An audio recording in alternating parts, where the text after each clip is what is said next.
Hey guys, Kevin in the dark here on my way home. Come back from the doctor's office. Doctor says I should be okay. It's cool. It's good to know.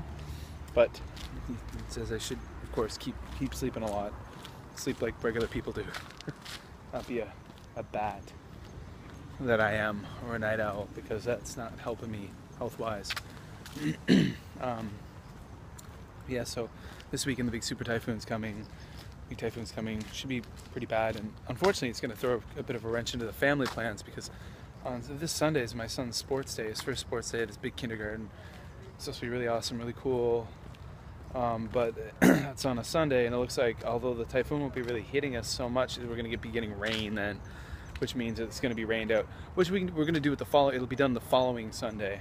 But nonetheless, I guess I'll look at this as a blessing in disguise. Maybe October in the Kansai area of Japan is pretty darn warm, so he's going to be outside all day long in the sun. Like we're talking 8:30 in the morning till like 2:30 in the afternoon. So, 1 week later, maybe it'll be a bit cooler. So we'll look at the positive side. I'm going to be doing an interview tonight it's Friday night for episode number 36 of the Just Japan podcast. I'm going to be interviewing Catherine down in Okinawa, Okininja Kitty. And I was supposed to do the interview tomorrow night, but she said she might not have power tomorrow night because that big badass typhoon is going to slam into Okinawa first tomorrow night. So I was like, oh, good point. So we're going to do an interview tonight, kind of a fly by the seat of our pants interview. We got a very interesting topic. We'll be talking about getting shafted on apartments, like trying to get an apartment in Japan, and like kind of apartment nightmares. What happens when you rent an apartment? It's a bad apartment, and your landlord's not good, and you're having problems with your apartment. How do you deal with it? What goes on there? Pretty important topic if you're thinking of you're thinking of moving to Japan, because no one wants to find themselves coming across the world to a foreign land where you don't speak the language and then getting a really crappy apartment.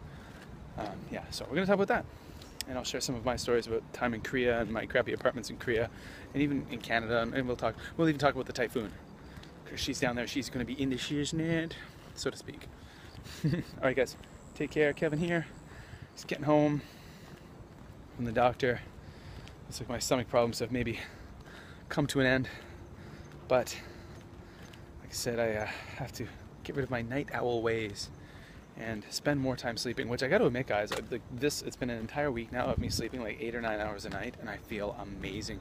I've even in the mirror, I look in the mirror and I see like a lot of the bags and stuff have disappeared from my eyes and the dark circles, which is great. I mean, I think I look a little bit younger, like maybe a day or two, but sleep, guys, huh? Who would have guessed it? Alright, take care.